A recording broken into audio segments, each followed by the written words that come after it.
large turnout. The who's who of the battery world are here.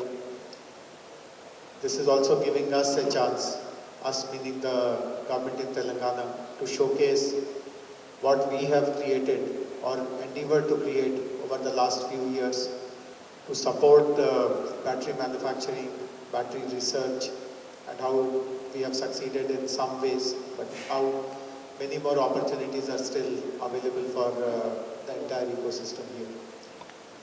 The numbers that Dr. Rahul... Hi, I'm Vikram Handa from Epsilon Advanced Materials.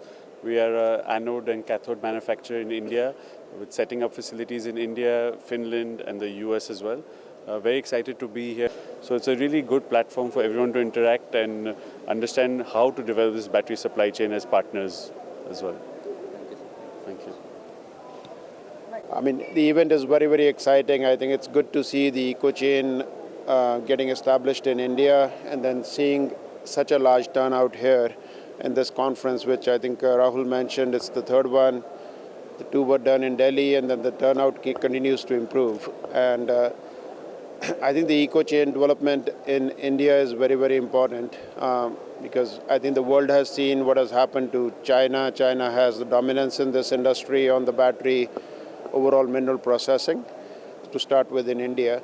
And then, as I think Vikram mentioned, that we are also putting up a plant in the US, and we are also putting up a plant in Finland.